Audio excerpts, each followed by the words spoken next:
Hi, everybody. Welcome to another edition of the ACHA Power Play. We are live here on 12 Ounce Sports. You can catch us on our website, 12ouncesports.com, and of course, our YouTube channel, which is 12 Ounce Sports, where you can catch all of our programming that we've got going on here this year. A lot of great stuff happening here at 12 Ounce Sports. And of course, one of our anchor shows that we've had throughout the years is the ACHA Power Play.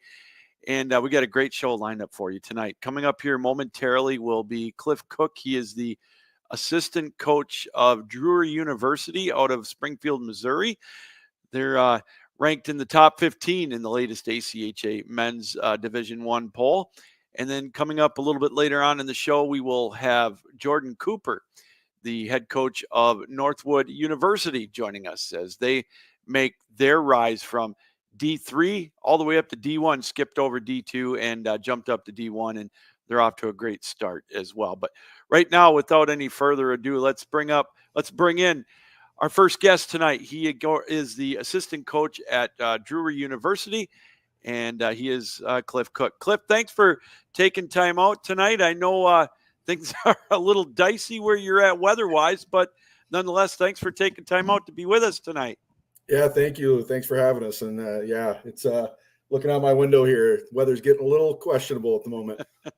Well, if you need to run, you just. Oh, no, we're good. All right. I totally get it. We've had our share of that. So, hey, you guys are off to a great start this year. What's been the secret to your success so far this year?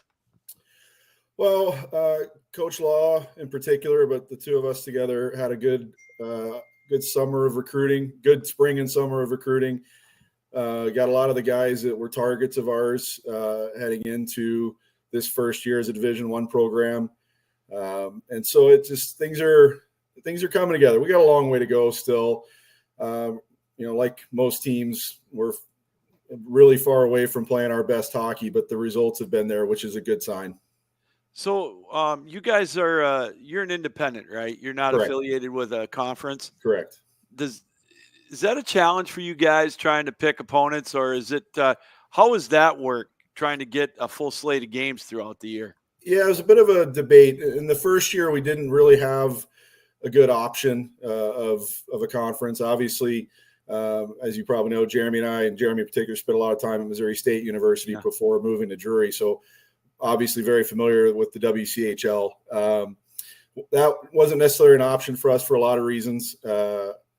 So we had looked at some other ideas, but we've discovered so far, and of course things may change in the future, that being an independent allows us to kind of create the schedule we want and not be solely stuck to a 20-game conference schedule and then finding 10 to 14 more non-conference games. Now we can kind of pick and choose where we want to be. And, if we want a big trip one year, a lengthy trip one year, we can do it, but we don't have to. There's enough, we're so centrally located. There's enough around us to where scheduling has actually been not too bad so far.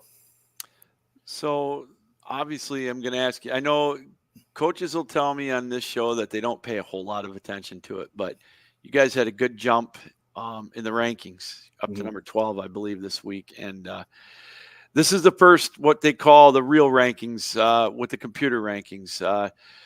How much as you as a coach are paying attention to it, and how much does that motivate the players? Well, that second part is the reason we are paying attention to it. We caught some grief in the final coaches poll because it was the first time we had appeared in it.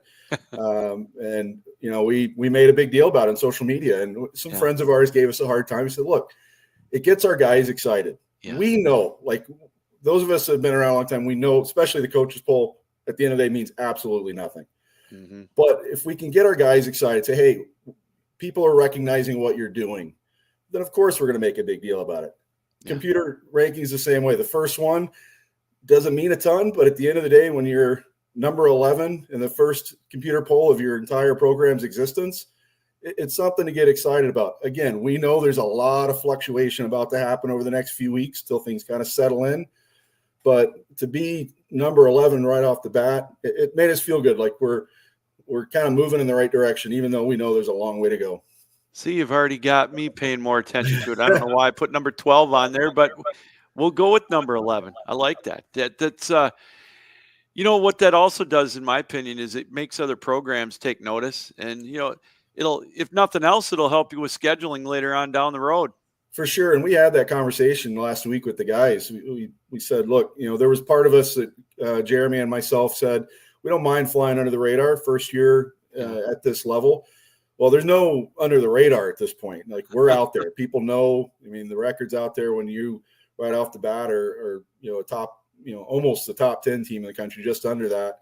There's no hiding anymore. No. So it's puts more of a target, maybe not the same kind of target that the Minots and the Adrians of the world have, but it's still there. So taking a look at your schedule to start, you've had some good competition. Yeah. And you had a nice weekend. I know it was only a split. Everybody wants to win every game.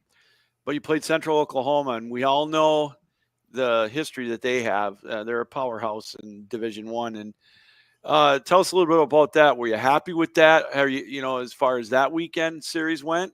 Yes and no. I think we fell into the trap of, I think most people at this point know the situation at UCO right now. Their numbers are down after their coach left to go back to the North American League in the NA3. So they lost a lot of players. One of them transferred to us, in fact. So the problem is, as young players, they're capable of looking at things a little too much the wrong direction. They say, oh, they've got a short bench. This is going to be a cakewalk. Well, we tried to remind them, and they didn't quite get till after the first game that weekend, is the 13 guys that are there were 13 guys that made it to the semifinals of the tournament last year. They're still a very good team. And we just took them for granted. And it showed in game one. And taking nothing away, they beat us 4-2, earned every bit of it. And I've told Jeremy since then that hopefully that loss would be something that we're even more upset about if we can continue the streak we're on right now. I'd hate to think that's the one loss we have. But again, we know how it works. Probably not the last loss of the year. We hope it is. Yeah. But the reality of the situation is it probably won't be. So I was looking at your roster, and what really obviously stands out is you've got quite a pipeline to Canada, North American roster. I mean, that's awesome. I mean, I got to ask you, how did that come to be? Well, it didn't come from this Texan, I can tell you that. I'm a native Texan. Now, Jeremy's the Canadian of the group, and a little history of Jeremy and I. This is the third team he and I have coached together. We've known each other over 20 years, close friends, coached juniors together back in the old WSHL, and obviously we're at Missouri State together. So we've got a long history. We're very close, but he's the Canadian. So he's got, just from that right alone, he's got a lot of connections, former college teammates of his that coach up in Canada, and not the least of which his own father, who's kind of a legendary figure up in Western Canada juniors, coaches for the Soyuz Coyotes in the KIJHL, a league which we have 14 players from. Wow. So there's a good pipeline through Jeremy to get a lot of Canadians down here. And so, and I look at, the team, and then two things I look at: roster and then stats. I'm a stats junkie. And one of the things, Cliff, I noticed with your team, obviously at first, is how you don't have one guy that's scoring 30 goals and no assists. I mean, you've got so many guys in double-digit points. I mean, spreads it around, shows that you can go 4 lines without missing a beat, it looks like. That's right, yeah. And it's kind of we had this throughout the start of the year. It's a good problem to have, but a lot of the guys, if not all of the guys we brought in this summer, including the guys from the KI and whatnot, they were the guy on their team. Wow. And when you bring a bunch of guys like that were always, the guys on their previous teams that were counted on for everything, you bring them together, it's finding that cohesion and realizing they don't have to be the guy. And what you're seeing, the result of that is, like you said, balanced scoring. I think we've got 14 guys averaging a point a game right now. Obviously, our last weekend of games against Roosevelt helped with that. Wow. But, it's finding a way to convince these guys to put the egos aside. And that's a challenge at any level of coaching in any sport. When you get a talented rosters, put the egos aside and come together as a group, and we're doing that. It's a process. We've got a young team. I mean, we're primarily freshmen and sophomores. We only have one senior. So it's which again, great problem to have. We got a good group that's going to be together for a while. So, but yeah, it's getting those guys to buy into what we're doing and realizing that they may be in a different role than they're used to. Cliff Cook joining us, the assistant coach at Drury University, number 11 this week in the ACHA Men's Division I rankings. Cliff, again, another thing that I look at is goaltending, and I look at your team goals against. It's 1.81, I believe, and you look at any good team. It obviously, any coach I talk to, it starts at the back end too, and it looks like you've got 2 and 3 net minders that you can go to, and you can have all the confidence in the world in them. Absolutely. Yeah. We've got 3 guys we like a lot. Obviously Joseph Kachaslo gets the majority of our starts, but you can look at Brett Sweet and Josh Robbins. I'm kind of looking at their stats right now as well. They're, everybody's well within the 900s in save percentage. And I believe they're all, with maybe one exception, just because of a tough game that wasn't his fault, Josh Robbins. Yeah. And he still won it, but gave up a few more goals, probably more to do with what we did in front of him. But they're all at that, under a 2-0 goals against. So, we have confidence on all of them. Again, we tend to ride Joseph a little bit more. We brought him in this summer. He was the 2-time goaltender of the year in the KIJHL. His resume speaks for itself. But again, that's taking nothing away from Josh and Brett, who are both really talented guys. So you mentioned you get to go to different places as far as being an independent. This weekend, you're heading up to our neck of the woods here. You're going to play Davenport for a couple of games, Friday night, Saturday. They're ranked. Phil Sweeney's kind of turned that program back around a little bit to back where it used to be. What do you expect out of the road trip up to Grand Rapids? We're excited. It's, again, trying not to take anything away from the guys we've played so far, but we haven't been tested as much as we would like. Maybe a couple games for sure. Yeah. Obviously, unfortunately, the last weekend wasn't a big test for us, but Central Oklahoma was a test, and now Davenport will be a big test, and then we follow that up with University of Oklahoma, who's going to be a really big test. So we've been good on the road, only 1 loss on the road. A couple of our guys are familiar with that rink because a few of our guys we brought up from our Division II team from last year, and that's where our regional tournament was last year. So there's some familiarity there. So we're excited. I always like getting up to Michigan. One of my longest and oldest friends is in Lake Orion. He's going to make the drive over to come see us. So, great. Yeah, we're excited. I expect definitely closer games than probably we've had, and good battle. We were ready for a test. We need it, and our goal is to come out of there with 2 wins. But we'll see how it goes. What now? You mentioned how at the D1 level, how long has Drury had a D1 team? This is the first year. First year. That's what I thought. And I have to apologize. I looked at it last week. And then well, it's only the 3rd year of the program in general. Yeah. So we took over after the first year. They had the D2 program. Jeremy and I were still at Missouri State. Yeah. Decided after some conversations to make the move literally across the street. And in the rink across the hall, we share a rink. So we've been there 2 years now. We did the D2 thing last year. We weren't able to move up right away, which was fine. Gave us a chance to kind of get our feet wet with the university and everything. And now, being able to announce in December we were moving up and start the quick process of scheduling and recruiting. I think we're pretty happy where we are, I'd say. Yeah. I mean, have you recruiting's now 12 months a year, isn't it? Oh yeah, for sure. For sure. Yeah. We were recruiting for the 25-26 season at the same time we were recruiting for this season. Wow. That's awesome. Yeah. So with this young team, I'll ask you on both sides of the coin. What has been a pleasant surprise for you? And then what maybe is the biggest thing these guys, you have to work on with the fellas to kind of keep the mojo going? The biggest surprise, and maybe it shouldn't have been, because again, we've got a lot of guys from the same league, a lot of guys that have been teammates before, but it's how quickly, and I'm not even necessarily talking on the ice, off the ice, that they've come together as a group. You don't always get that, as you know. Yeah. We've had teams in the past that, might have had some success on the ice, but you had the little cliques in the locker room and all. We just haven't seen that. If it's happening, they're doing a really good job of keeping it from us. But based on what we've seen, the guys just all really get along. They've come together well.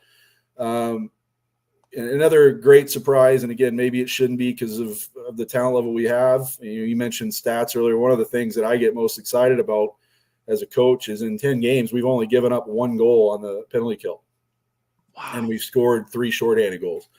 I think I predicted we'd have more shorthanded goals than that. But to give up just 1 goal, and ironically, that was against Roosevelt, who we, handled pretty easily. I don't want to bash him too much, but as far as things to work on, we kind of hinted at it earlier. It's still continuing to build the on ice cohesion and realizing these guys.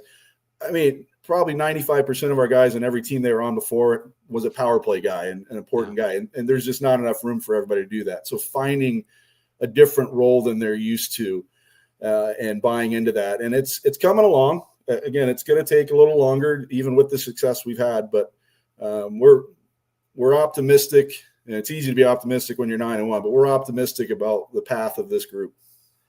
So yourself personally, you say you're a Texan. Where did you tell us a little bit? I don't admit to that very often, by the way. Another thing I like to find out where did you play and how did you start? What got you into coaching up to this point? So I grew up in the Dallas-Fort Worth area. My family's still down there. My mom and stepdad. My father's up in Bellingham, Washington. But grew up. I had an older brother that played. Family was big into the old Dallas Blackhawks that were around back in the day. We used to go to all the games. Then the Dallas Freeze showed up and Fort Worth Fire. And then, of course, the Stars made an appearance. And, sorry to my friends in Minnesota. I know they're still mad. But we just got into it from that. I got into it because my brother, it's strange to say as a Texan, I'm 48 years old and I've been in the hockey world literally since the day I was born, coming out of Texas. So, but even back then, it's a big thing there now. But when I grew up, it wasn't as big. I ended up finishing my last 3 years of high school in Lake Placid, New York at Northwood School. Oh, wow. Which was spectacular. Went to Iowa State University very, very briefly after that. Didn't stay long. Only lasted not even a full year there before realizing it just kind of wasn't my thing. I was there for all the wrong reasons. Was there for hockey. That wasn't going the way I wanted to. So lesson learned, left there. Tried to play professionally. Signed a contract back in '97 with the Oklahoma City Blazers in the Central League. And as a former team owner of mine and juniors found out, I don't exist on any hockey DB anywhere because I never played a regular season game in 3 years of professional hockey. So, but it was a great experience nonetheless. I'm proud of all that. But the coaching kind of started at the same time as the quote unquote pro career. I had my first ever coaching job in Oklahoma City because I was living in Edmond at the time. And the first ever year they had high school hockey in Oklahoma City, the Taco Bell High School Hockey League. And that was my first coaching opportunity. I've kind of been going nonstop ever since. So from 97 till now, I've been hitting the trail. So are you a Dallas Stars guy or what's your team? I don't have a team. I've always just been a fan of players. I grew up, my favorite player growing up. Well, anybody from, I would argue any era would be a Gordie Howe fan, of course. But and I was fortunate enough to get to know the Howe family a bit as well. Roomed with his grandson Travis a couple of years at hockey camp up in Canada. So wow, when I was a kid, but Dave Poulin was a personal favorite of mine growing up. Was a huge Dave Poulin fan. Guys like that. So I never really followed a team unless there was a player I liked. Right now, if I had to say anything, it would probably be Boston because I was fortunate enough to coach Jeremy Swayman his final year of AAA hockey in Colorado. So that was a great experience. Well, they're all good. It seems like Boston's always good. They're a thorn in Detroit's side, that's for sure. Well, Cliff, this has been fun. This is exciting. You guys are doing great. Your first year in. It's got to be an exciting time for your team.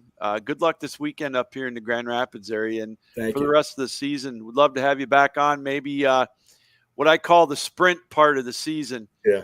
And maybe hopefully we can talk a berth to St. Louis. That'd be great. I look forward to it. All right, Cliff, thank you for joining us. He's Cliff Cook, the assistant coach at Drury University, ranked number 11 in this week's ACHA Men's Division I poll. Cliff, again, thank you very much. Thank you, Lou. All right, there we go. Cliff Cook from Drury University. Hey, what a great story. Again, shame on me. I thought that's what it said when this is their first year out and making great way. They're making just great advances with it already. And, ranked number 11, that's a good spot to be in, as we all know with the computerized rankings. They keep winning, then I think they're going to stay there and get one of those at-large bids come February when they do the rankings for the final rankings for the national tournament. So we're going to keep an eye on that for sure throughout the year. All right, we're going to take a quick break. When we come back, we will have we'll take a look at the rankings in Men's Division I, as well as the opening rankings for Men's Division III. And we'll take a look at the updated rankings in Women's D1 as well.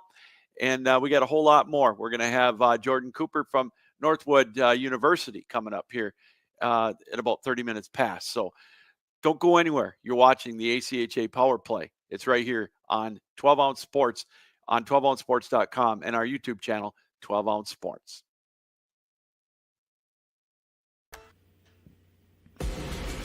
Need tickets to that next event? Well, at 12 Ounce Sports, we've got them with soccer anywhere in the world. Tickets to any venue, any sport. Want to go to NCAA or NFL football matches? We've got them. Yeah. Baseball at every level. Every Power 5 matchup is available. Don't forget, costumes and paint are optional. What's that? You want to go to Broadway? We have those too. Want to jam out? Every concert, every artist. That's right, at 12 Ounce Sports, we've got the tickets for less. 12ozsports.com/tickets. That's 12ouncesports.com/tickets. Well, that's right. We talk about it all the time. If there's a game you want to go to this weekend, the National Hockey League is going strong right now. We've got the tickets for that. We are a ticket broker, as we mentioned. We don't charge those fees that you see on some of those other websites or those secondary markets. NHL, NFL, NBA, you name it. College football, college basketball, college hockey, you name it. We've got it right here at tickets or 12ouncesports.com/tickets. Huge thanks to Cliff Cook, the assistant coach at Drury University. Again, what a great story. The opening year for them at the D1 level, and they've got a nice ranking at a number of 11. And this is going to be a big test for them this weekend, coming up to take on 22nd ranked Davenport, I believe it is. We'll go through that momentarily, but they've got a very young squad. And when you've got a young squad like that and you're doing as good as they are, and it sounds like they're winning with goaltending and balanced scoring, that's a recipe for success.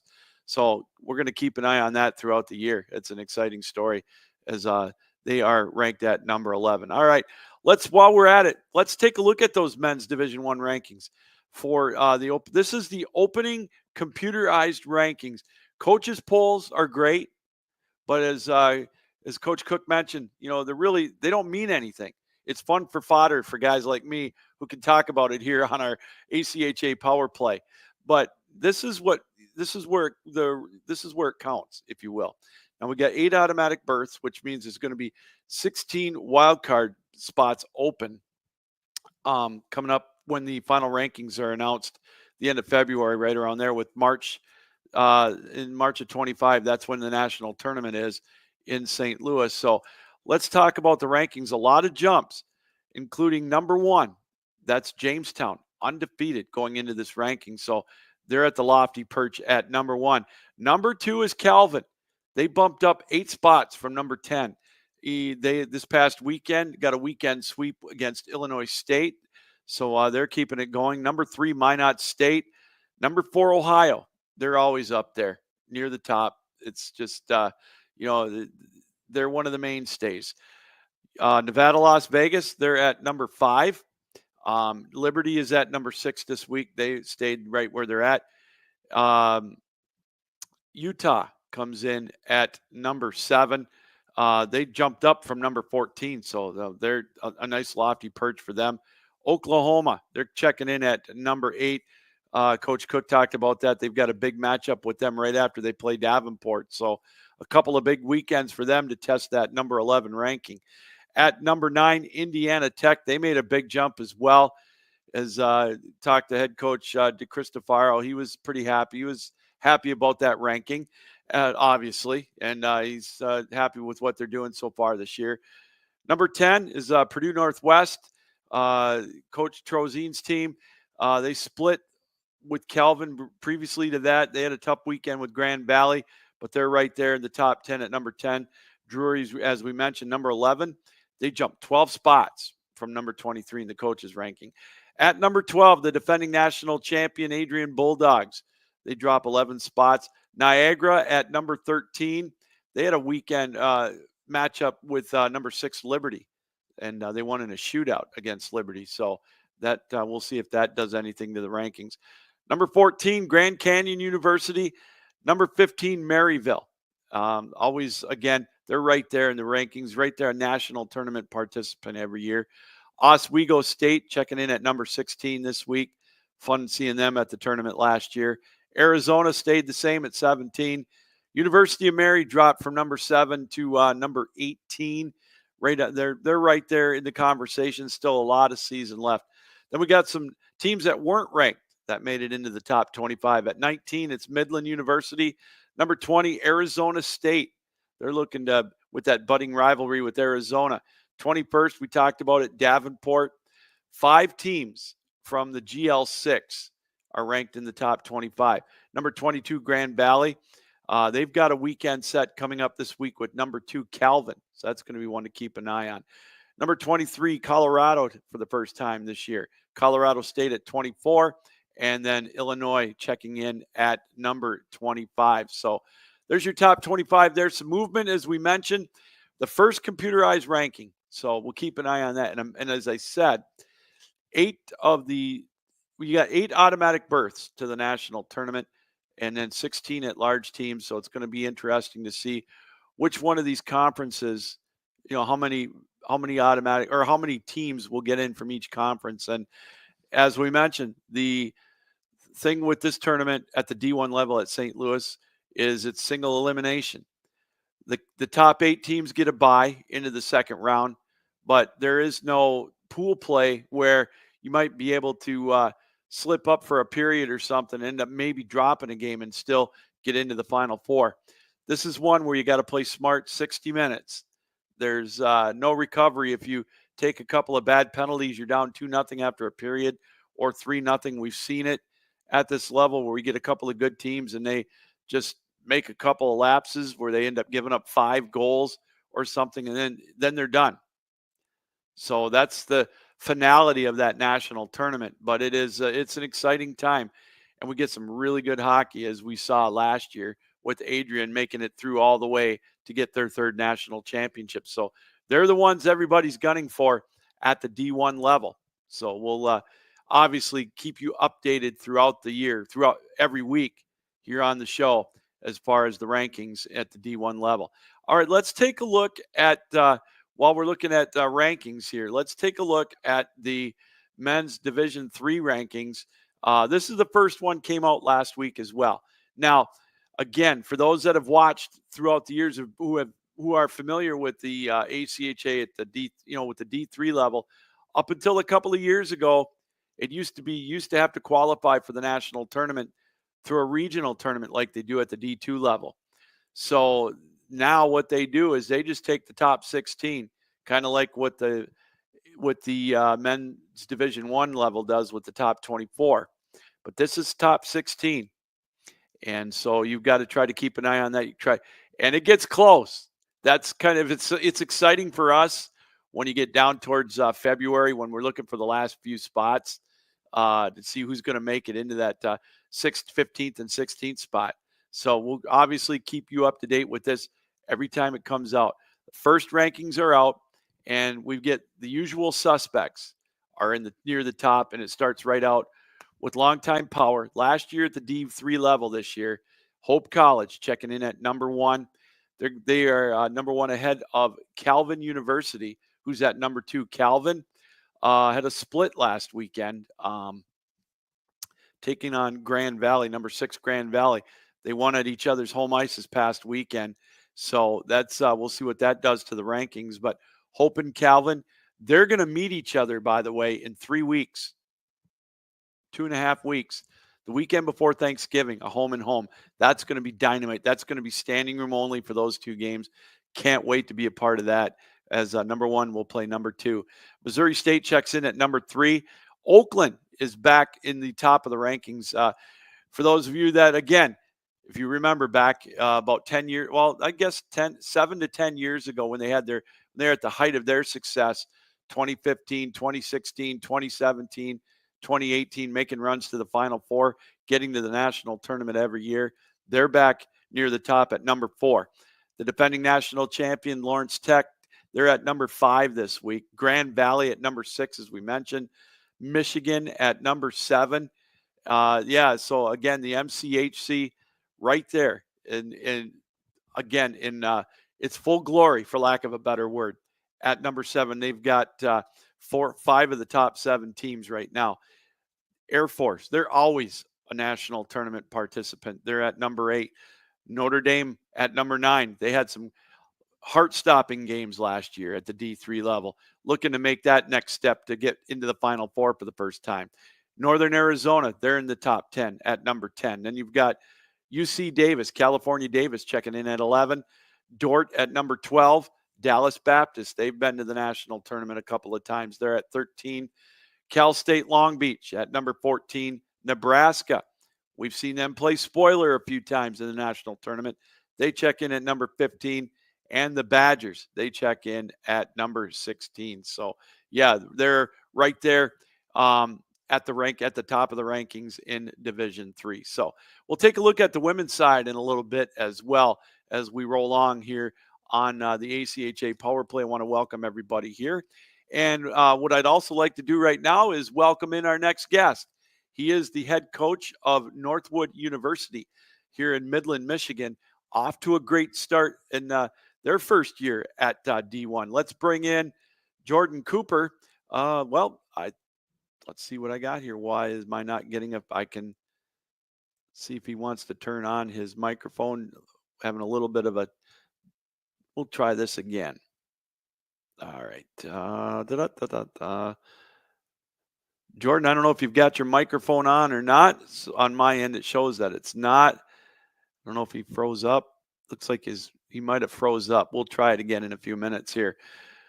So let's take a break. We'll come back and we'll see if we can't get that fixed. Yeah, I was going to say he's sitting pretty still there for the longest time.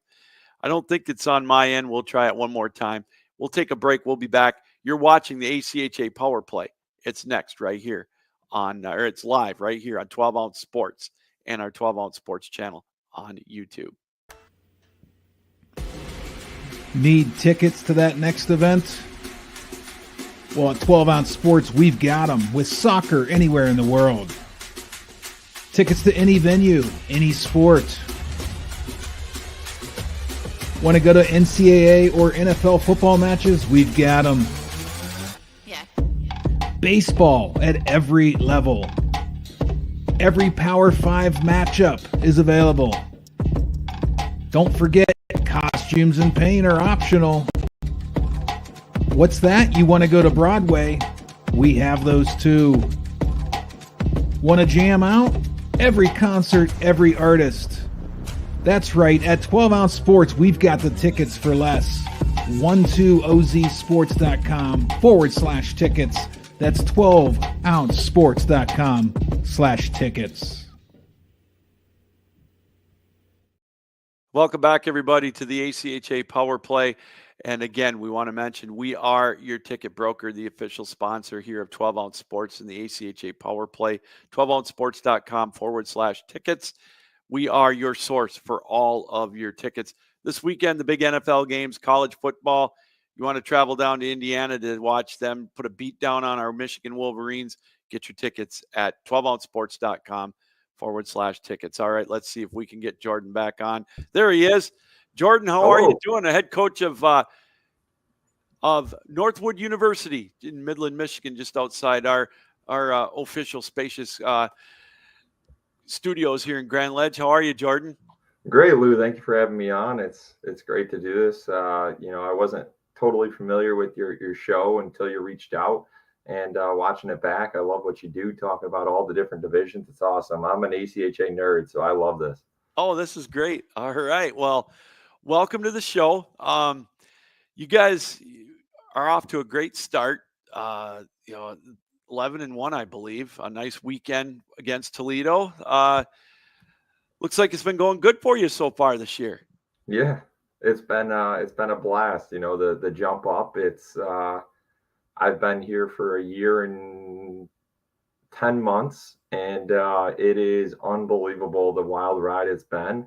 I wish there was somebody here to document it all, because it's absolutely absurd. Going from 6 players and running practices second semester when I was hired with 6 players to D1 and 11-1. Somebody pinch me.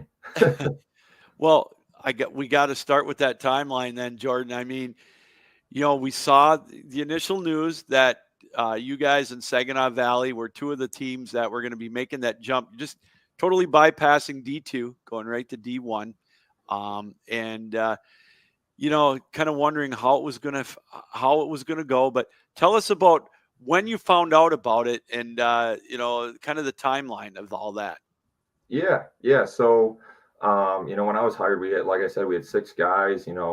First job, job number 1 is put together a full roster. You can't be competitive without guys. So we, right. It went from the first year, begging guys, like they're going, oh, I don't even think you guys are going to have a team, and then, doing well year 1 in D3. That's the toughest division in the country. Oh. Everybody knows it, that MCHC. I played in it. It is an absolute gauntlet. There's teams in that league, I'll swear up and down, that are better than some D1 teams, and a good amount of them. So, and then, competing there, and, the GLCHL reached out to us in Saginaw pretty much with the new, formation of the GL6HL conference, which is a heavy hitter now. That's a doozy of a conference. With those teams leaving, they wanted some teams to backfill to keep their league going. And, we had talked about it at Northwood with myself, athletic director, Jeff Curtis, who's absolutely wonderful to work with. It was something we had envisioned down the line. But when the opportunity is there, you take it. And, we've been running with it since. So you get the news, you go to D1, and then all of a sudden, not only that, but you got to fill out a schedule. I mean, I've talked to hundreds of coaches throughout doing this show now for 9 years that, they get hired right away, and, it's so much involved besides just coaching. So you had to, all of a sudden, now you're at D1 and you got to get all these games on your schedule. How difficult was that? It's very tough, with there's a lot more to it than people think, especially on my playing side. I played in D2 and D3 at Central, and you don't really think about those things until you're on this side. And, I didn't have any coaching experience before this. So it was, we're learning on the fly, that's just how we are. But it was tough, that's for sure. And, we had some great coaches that were, very, how do I word it? Nice and helping us get it figured out. A lot of teams in our conference, like we're playing Saginaw 4 times this year, Oakland 4 times, Western 4 times. Those teams were very understanding that, look, we got approved in November. There's not time, to schedule. And I don't think a lot of people realize for ACHA D1, it's almost like college football scheduling, and that it's, 2 years out, you got, partners you go back and forth with every year. Yeah. So it was, a limbo to get teams in the schedule that are, close enough to make budgeting, somewhat seem reasonable, but also having some good play on there. And, something that we just had to get it together this year. And, it's going to be a little different next year, that's for sure. We got some tougher teams on there, which is exciting. But yeah, it definitely is a challenge to get that schedule, filled, later on. So I was thankful that we got something together. So you played at Central, and they've had some success over the years. And then you make the jump to coaching. It's funny as I talk with Brandon Rosema from the coach at Aquinas now, and he was a player for a few years there. What's been the toughest transition for you going from player to coach? It's tough to not want to be best friends with the kids. That's really hard, to be honest with you, because we have such a wonderful group of guys. That is one thing I think that we are blessed with is great kids that really buy into what we tell them. And the unique thing for our coaching staff is, I'm not the only young one. Our assistant coach has been my best friend since 5th grade, Ryan Stump, who also played at Central. Yes. And our other assistant coach, Taylor Carey, who drives an hour and a half from Gaylord down to practice because he loves our guys. He's a younger guy too. So, we don't take on that father figure role. We take on more of a big brother role and, advising the kids what to do and what not to do better than we did. That's, the whole goal of coaching, I guess, in my eyes. But, other than that, I couple MOs. I don't believe in rebuilding or building years, in coaching. I think every year can be your best year. We got one senior right now. He deserves, this is his biggest year, so we're not building, we're in win now mode, and we will be every year that I'm here. So that's kind of my MO. I want to go back to something you mentioned about the coaches working with you to get games scheduled and everything. And, I talked to, this is such a fraternity. The ACHA is with their coaches. That does not surprise me. It's such a brotherhood and sisterhood, for lack of a better word. Coaches in the area that are willing to work with you to get that done. It's a testament to the programs in the ACHA.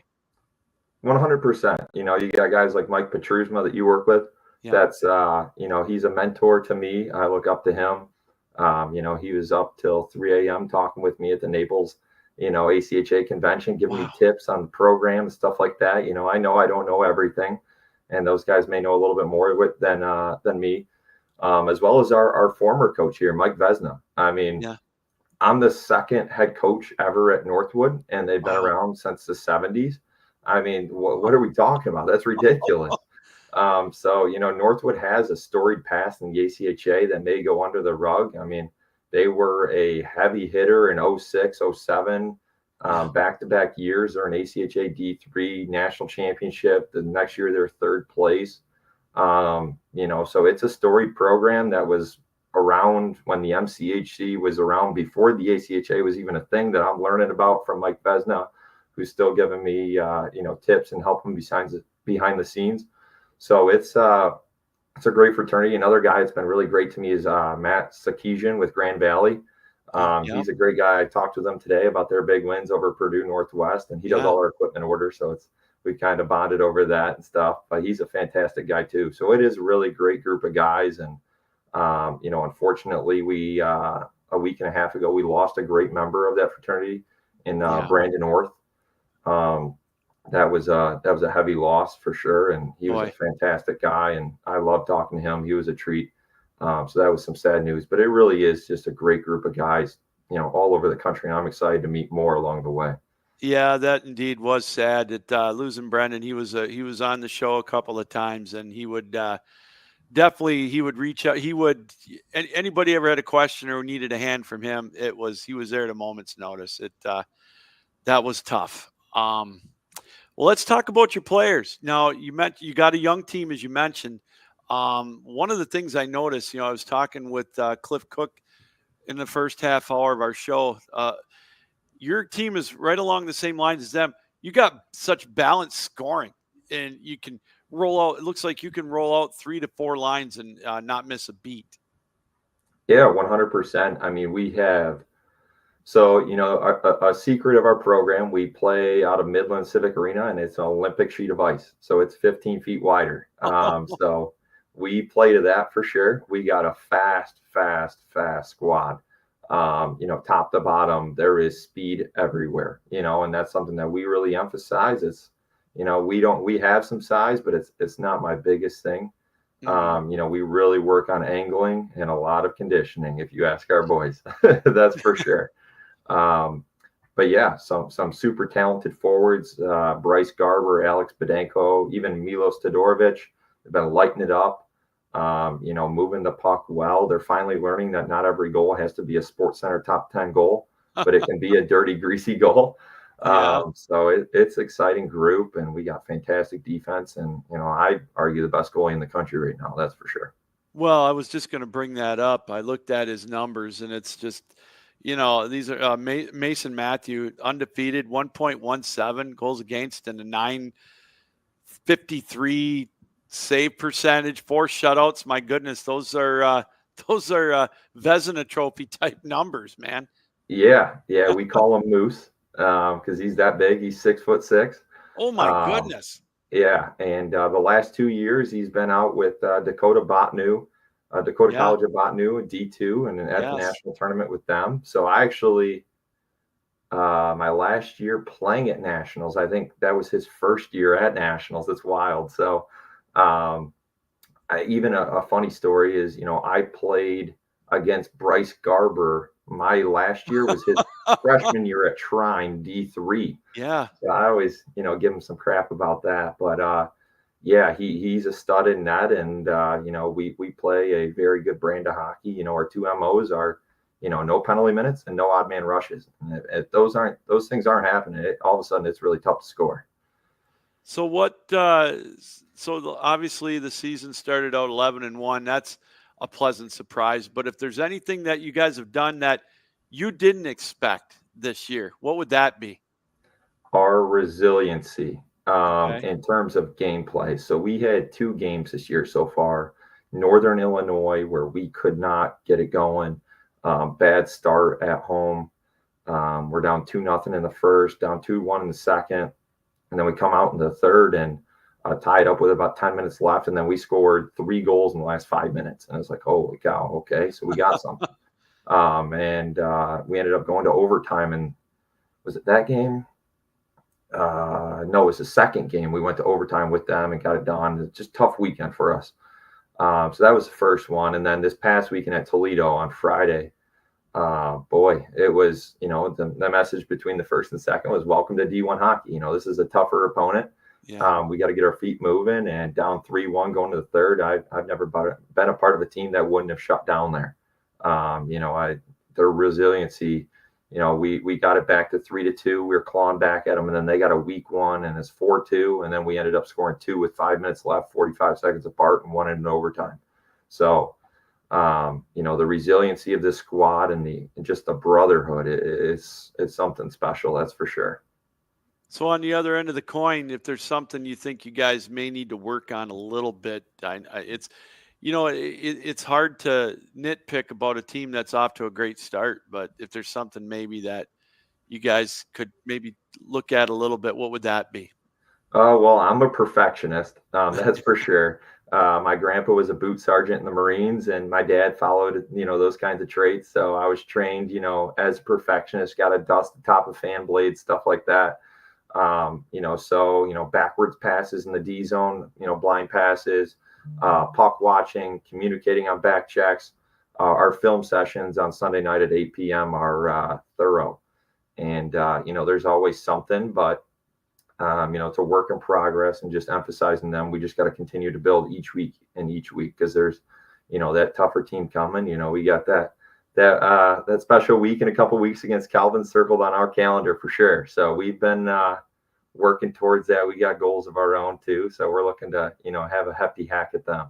Well, that's a good segue into my next question. Jorden Cooper's joining us, the head coach of Northwood University, off to a great start, 11-1. You get to travel down to Kent State this weekend, and then you play a home and home with Oakland. Then you've got a big matchup with Calvin. So you guys are busy. You guys got some big games here right before Thanksgiving.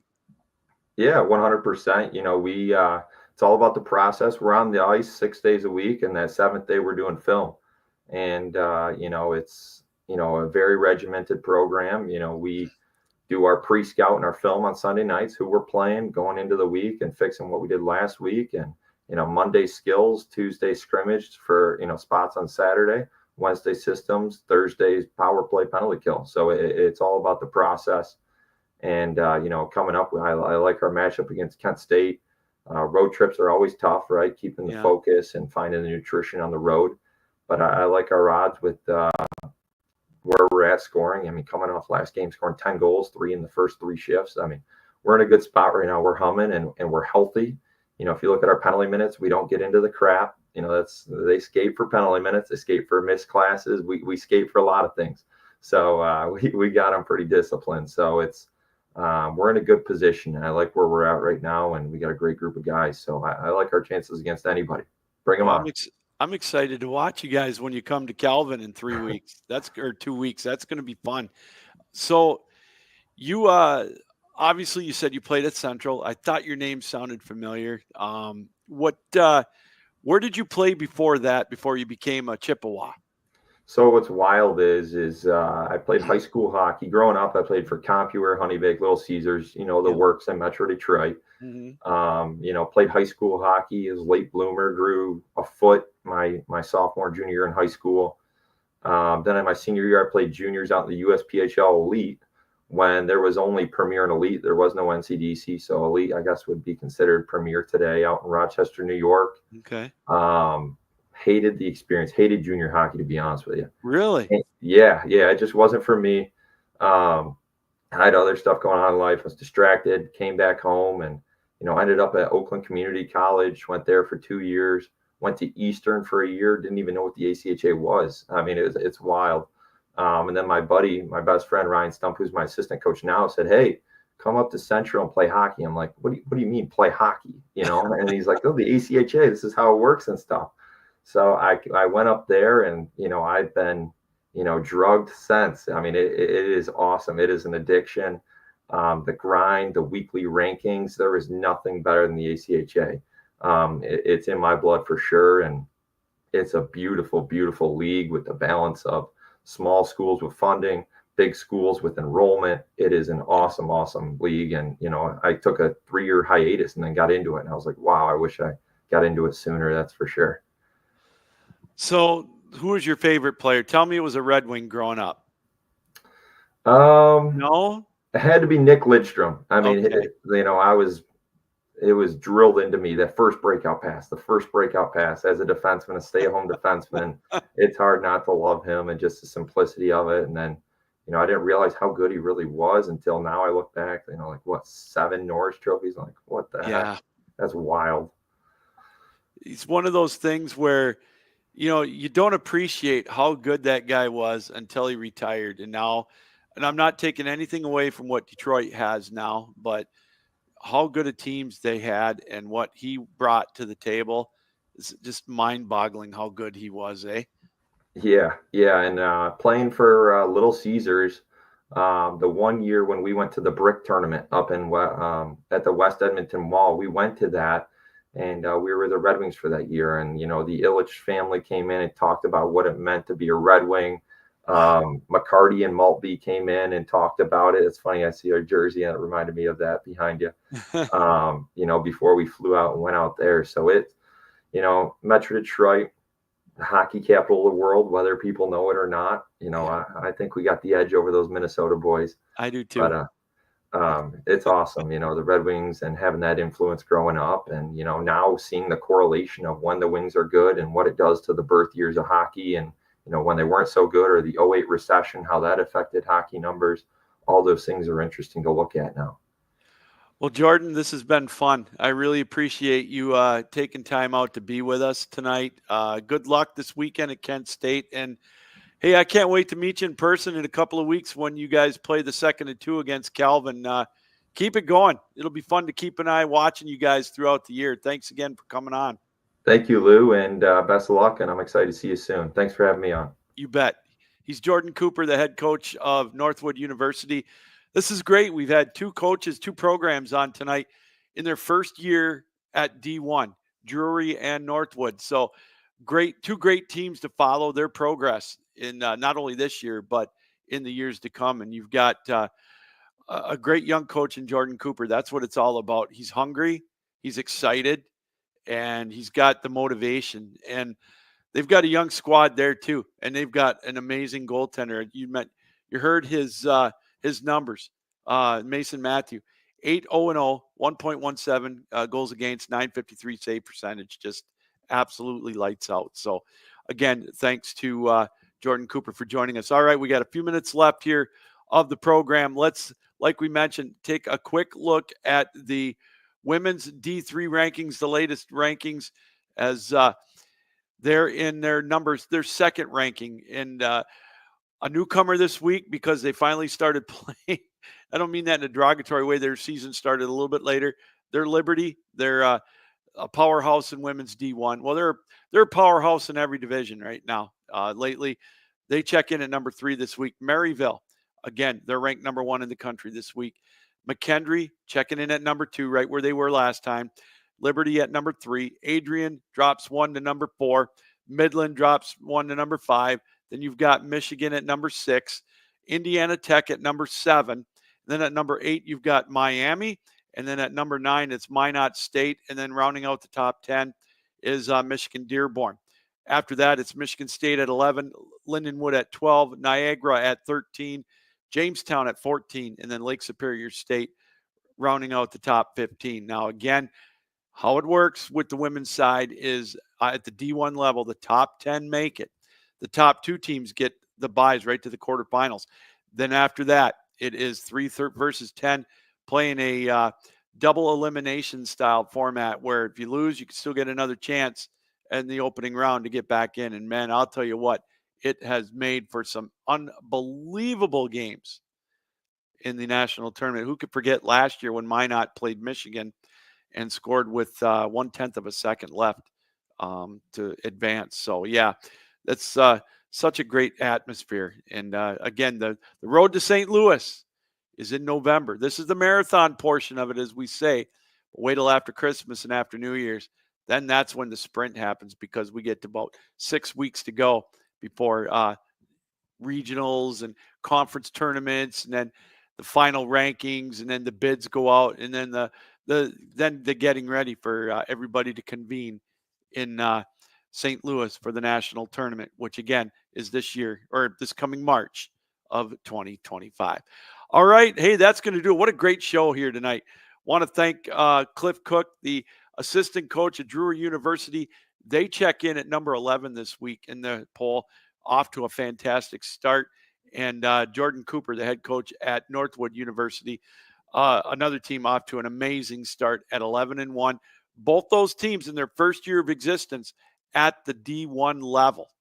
And again, looking for great things out of both of those teams. So much fun to watch. Great news stories coming out of the ACHA, which makes this, again, all the more worth it, as we love bringing this to you right here on 12 Ounce Sports and the ACHA Power Play. All right, that's going to do it. We'll see you next week for another edition of the ACHA Power Play live right here on 12 Ounce Sports. Captain Lou saying, keep your heads up, keep your sticks down, keep your feet moving, and as always, keep your minds open. Thanks for joining us, everybody. Be safe. And again, one more thing, thank you for welcoming us into your homes and on your computers and TVs, or however you're watching us around the world here on the ACHA Power Play.